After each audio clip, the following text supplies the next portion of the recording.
Se réveiller en retard ne sera désormais plus possible, on n'aura plus d'excuses. Le réveil qui ne sonne pas, grâce à vous, Guillaume, grâce ou à cause d'eux, je ne sais pas. Le sensor wake, voilà, le réveil qui permet de se réveiller tout en douceur. Réveil olfactif. Exactement, ouais. C'est un réveil graduel. On va pouvoir choisir sa capsule de parfum, donc par exemple la menthe poivrée, c'est celle qui se vend le mieux là, en France. Menthe poivrée. Menthe poivrée, ouais, je vous la ferai sentir. Elle est plutôt agréable, c'est ce qu'on peut appeler peppermint en anglais, donc c'est une menthe voilà, très revigorante pour le matin. Donc en minute 1 le matin, on va avoir la diffusion de la menthe. Et puis il y a également une lumière après 2 minutes et une mélodie après 3 minutes. Donc on va avoir un réveil graduel. On peut également choisir d'autres capsules, donc là on a la menthe qui passe, mais on a par exemple le cappuccino, c'est ça une capsule qui marche très bien aux États-Unis. En France on retrouve le chocolat qui est également autour du petit-déj, l'herbe coupée. On a également des capsules 100% naturelles comme l'orée des bois. L'orée des bois, c'est comme si on se réveillait, voilà, journée de camping, on a fait son toast-up la veille et puis on se réveille le matin avec exactement, en festival. Donc ça se avec passe une bonne odeur. dans votre tête, on se réveille un matin, on se dit « je me suis pas encore réveillée, tiens ». Si je me réveillais avec une odeur de café, comment ça s'est passé? Je pense que c'est avant tout un problème du quotidien, c'est que tout le monde doit se réveiller, ça c'est sûr et certain. Et puis c'est souvent vécu d'une mauvaise manière, parce que le réveil est quand même assez frustrant. Certains se réveillent très tôt, moi je me réveille assez tôt. Et donc c'est trouver un moyen de se réveiller de meilleure humeur, de manière plus personnalisée. La customisation est importante dans nos vies. On cherche du bien-être de manière perpétuelle. C'est par rapport à votre papa ou pas du tout du coup? Alors au tout départ, en fait, le premier proto a été testé pour les personnes âgées qui avaient elles-mêmes du mal à se réveiller, parce que soit elles n'entendaient pas leur réveil ou on avait du mal à les stimuler le matin. Et donc les tout premiers tests du sensor wake, le sensor wake en carton, le grand frère de celui-ci, présent sur cette table, étaient testés en maison de retraite. Et mon papa étant directeur de maison de retraite, ça m'a grandement facilité la tâche. Vous aviez l'échantillon. Exactement, ouais. Donc les tout premiers testeurs, ça a été les personnes âgées. Et puis après, on a vu que c'est un problème en fait, finalement très... tout le monde a besoin de se réveiller de bonne humeur le matin. Et surtout aujourd'hui, on a des populations qui vivent à 3000 à l'heure. Avec plein d'applications, on cherche du bien-être le matin. Et avec les bacheliers pour leur bac, je pense que c'est un bon shoot de cappuccino. Comme de grands géants comme Bill Gates ou autres, vous avez commencé dans votre garage. Je vous propose de regarder les images. C'est là où est né le tout premier réveil olfactif. Là, on a l'exemplaire unique, le petit frère, plutôt le grand frère du réveil d'aujourd'hui. En fait, à cette époque-là, c'était juste une petite capsule avec un bout de tissu. Et je mettais une goutte d'huile essentielle chaque soir avant de m'endormir.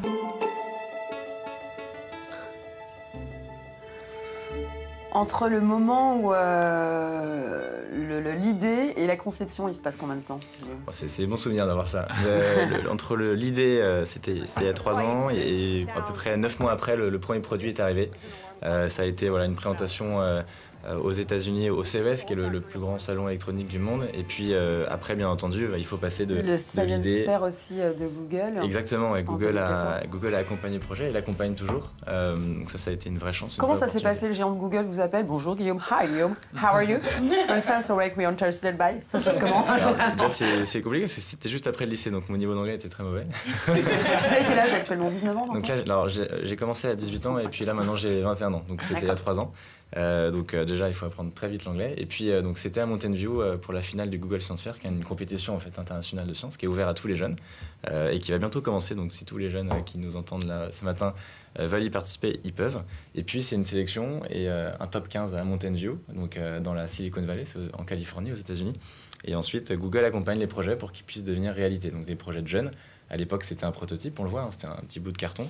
Et pour passer du bout de carton à un produit qu'on va retrouver chez Fnac, Darty ou par exemple Boulanger, il faut le développer, il faut monter une équipe. Et ça, Google a aidé à ça, à aussi créer son site web, pouvoir vendre à l'international. Donc il y a eu des étapes très importantes passées en partie grâce à ces partenaires-là. Est-ce que quand on travaille avec Google, on a des restrictions? On nous impose de bosser d'une certaine façon, d'apporter de certaines fonctionnalités qui sont propres à Google justement? Non, pas du tout. La preuve en est, c'est qu'on a décidé sur cette première version de faire quelque chose de pas connecté. Donc on a un produit qui n'a pas de Bluetooth, pas de Wi-Fi, pour que dans la chambre, il n'émette aucune onde, on puisse le mettre de manière totalement sereine. Donc on pose son produit, on met sa capsule, comme ceci, donc là c'est la menthe qui est tournée. Et puis voilà, donc aucune restriction, au contraire c'est une opportunité de pouvoir travailler avec des références, pour avoir une idée et ensuite le vendre à partir de son site internet par tout le monde, c'est une super belle opportunité. Vous avez gagné le concours Lépine avec ce sensor wake? Alors ça a été l'une des premières étapes quand c'était encore le bout de carton. Donc il y a eu le concours Lépine des jeunes, les médailles d'or, et puis également le concours Lépine international à Paris. C'était juste après le Google Science Fair. Et puis À partir de ça, décoller pour le CES, donc on en parlait, qui est le Salon international de l'électronique, où là on a eu un CES Innovation Award, qui est l'équivalent du Lépine, mais aux États-Unis. Et là, ça a permis vraiment de passer l'étape supérieure pour être référencé dans les magasins, pouvoir monter une équipe. On est maintenant 15 basés à Nantes, à Carquefou, à l'IMT, c'est juste à côté. Et puis voilà, développer d'autres produits, d'autres gammes de parfums et continuer à avancer. Ma foi. Une fois qu'on est réveillé, on pense à manger, enfin moi en tout cas. Et puis l'été arrive. Et des grillades, en fait, voilà, vous vous connaissez tous les deux. Oui, vous avez également gagné le concours Lépine. Oui, tout à fait, tout à fait. C'était donc en 2017, l'année dernière, une belle médaille d'or grâce à mon invention, effectivement. Alors, le Toast Taupe. Toast-Up, alors Toast-Up comme toaster mal, apéro, effectivement. Alors, Et ça se passe comment, Régis? Pareil, vous vous réveillez un matin ou un soir, tiens, je vais inventer le Toast-Up. Alors non, c'est plus compliqué que ça, effectivement. Alors dans mon cas, on avait eu l'idée lors d'une soirée avec des amis où on était invités et ceux qui nous invitaient avaient mis sur la table plein d'ingrédients, de la charcuterie, du fromage, des petits légumes et du pain de mie. Puis on faisait des petits toasts et on allait les cuire au four. Et on avait fait un constat assez simple en fin de soirée, c'était de se dire que dès qu'on allait au four, ça coupait la convivialité. Et comme on avait fait 5-6 allers-retours, les dernières bouchées elles finissaient brûlées et quand on les rapportait, ça refroidissait très vite. Donc, c'était dit. Après tout, c'est vrai qu'à l'heure de l'apéritif, à une époque où on fait de plus en plus d'apéritifs dînatoires, ce serait super d'avoir un appareil qui permettrait d'être au four et à l'apéro en même temps. Voilà. Et donc, l'idée un peu... Vous étiez dans quel domaine auparavant? Alors, rien à voir. Moi, en fait, j'ai été contrôleur de gestion. Après, dans l'agroalimentaire, je travaillais pour la grande distribution. J'ai terminé responsable logistique dans l'agroalimentaire. Et puis, on va dire qu'ensuite, c'est au détour d'un chemin de vie, puisque j'ai fait ce qu'on appelle communément, malheureusement maintenant, un burn-out. Et à ce moment-là, j'ai eu envie de rebondir en entreprenant, mais en entreprenant sur quelque chose qui me tenait à cœur, qui correspondait à mes valeurs, puisque souvent on recherche du sens aussi après ce type d'événement. Et donc, moi, j'ai voulu donner du sens en donnant vie à cette idée qui me correspond bien, qui est la convivialité, le partage. À ce moment-là? Alors, à ce moment-là, moi, j'ai repris l'idée. On l'avait eu 2 ans précédemment à mon burn-out. Donc voilà, ensuite, je me suis donné le temps de rebondir. J'ai repris une formation, un master orienté en innovation et entrepreneuriat, justement, pour me donner les moyens d'y arriver. Et puis, c'est là où j'ai commencé à parler de cette idée, ce projet. Et puis, j'avais pas les compétences, donc il a fallu taper à des portes, rencontrer des bureaux d'études, des designers, jusqu'à trouver la bonne personne qui vous dit, nous, on croit dans le projet. Parce que ça a été difficile au début, les gens n'y croyaient pas trop? Ah oui, ça a été très difficile. La première année, en général, alors moi, en tout cas, dans mon cas, la première année, effectivement, quand vous parlez de donner vie à cet appareil, on vous dit, mais vous êtes un peu fou. Je dis, oui, quelque part, de toute façon. Mais la folie est faite. Montre-le-nous, le Toast-Up. Alors, il est là, voilà, le Toast-Up première version. L'original, maintenant, il s'appelle. C'est un produit en phase avec mes valeurs, puisqu'il est 100% fabriqué localement. Voilà, le bois vient de Torfou, dans le 49. L'inox, ici, est fabriqué à Pont-Saint-Martin. La partie cuisson en fonte d'aluminium est fondue à Nantes par la fonderie de Joie, qui fabrique les boîtes aux lettres de la Poste depuis très longtemps.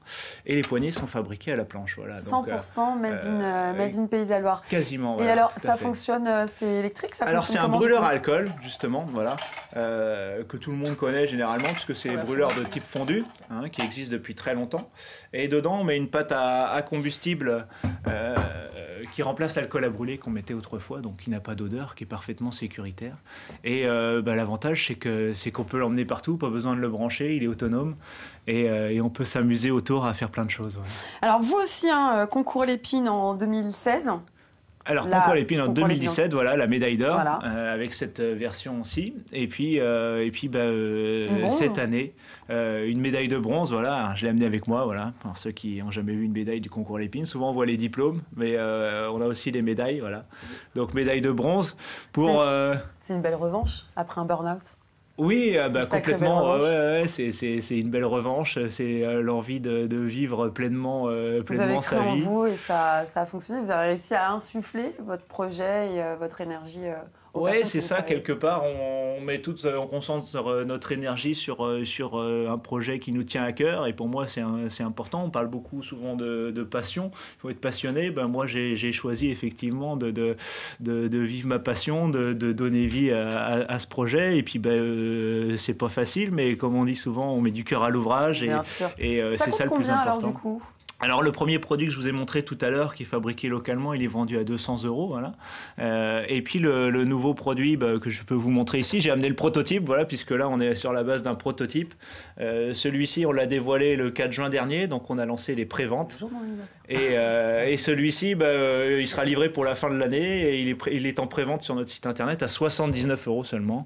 Donc, où est-ce qu'on peut se les procurer? Donc celui-ci, c'est encore un prototype, donc non, mais le Top Toast. Alors le Toast initial sur notre site internet, voilà. Vous avez changé de nom, je pense. Hein. Non, c'est pas grave, c'est normal, c'est nouveau. On n'a pas l'habitude. Je vous ai pas demandé. Alors dites-moi, oui. Ouais, je disais le premier sur notre site internet. On a quelques boutiques qui commencent à le référencer également, et puis le deuxième en pré-vente sur notre site internet, et il sera livré en fin d'année. Je suis l'Europe aussi, client d'un Toastap. On l'a à la maison, il est très bien, et donc je pense que j'étais un des premiers clients de Régis, et puis super produit. D'ailleurs, vous ne m'avez pas dit, il coûte combien votre réveil? Alors celui-ci coûte un peu moins de 100 €, donc 99 €. Puis on a également une version enfant à 59 € sur notre site internet. Une version enfant. Et les capsules, en fait, donc ça c'est par recharge, et ça coûte combien de capsules? C'est donc 30 utilisations par capsule, un mois, et c'est 4,95 € par capsule. Pas mal. Bravo les gars. Il y a une autre médaille d'or au concours Lépine. Il s'agit d'une femme qui a décidé de créer des chaussures personnalisables. Je vous en dis pas plus, je vous laisse regarder plutôt. Vous créez votre propre chaussure. Vous choisissez si vous voulez un bourron ou un bout pointu. Si vous voulez un talon, pas de talon. Donc du 3, du 6, du 10 cm. Si vous voulez un talon fin ou un talon carré. Et avec plus de 60 couleurs et matières, vous personnalisez entièrement votre chaussure. Et nous avons développé ce système de fixation où, en fin de compte, vous venez clipser et déclipser des accessoires.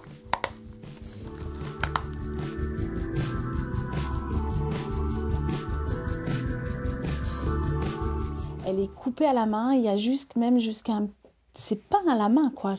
Notre semelle est peinte à la main. Et donc, c'est 200 étapes qu'il faut pour réaliser une paire de Maléfiques. Et ça, c'est sûr que ça a un prix. Mais c'est justifiable parce que aussi, votre chaussure va durer beaucoup plus longtemps. Elle va durer plus de 4 ans. Ça vous parle, Moi, oui, Mimi? oui, tout à fait. J'étais en train de me dire que du coup, je porte pas beaucoup de talons, mais c'est vrai que c'est une super idée parce que justement, on en parlera tout à l'heure. On parle de personnalisation. Bon, mais là, du coup, c'est assez rapide, c'est facile, et en quelques accessoires, on peut changer de tenue. Morgane Cabaret qui a remporté la médaille d'or également au concours Lépine avec cette brillante idée. Une paire de chaussures coûte pas moins de 200 €. Donc, après, c'est le prix d'une bonne paire de chaussures en magasin. Si on peut avoir 5 paires de chaussures différentes pour 200 €, oui, après, on peut voir les choses comme ça. Et ce qu'il faut savoir, c'est qu'en plus, pareil, on parle de fabrication française, et moi, ça me tient à cœur. Et effectivement, j'ai rencontré Morgane, puisqu'on était ensemble à Paris, et elle fait fabriquer ses chaussures, notamment à Fougères. Et moi, je suis originaire de Fougères, donc voilà, on a trouvé des points de rencontre superbes, et c'est chouette, voilà. Donc effectivement, chaque chose a un prix, mais c'est aussi une chaussure durable. Donc une fois qu'on l'amortit dans le temps, qu'on considère sur les années, en fait, ça ne va pas coûter plus cher. Vous restez avec nous, les garçons.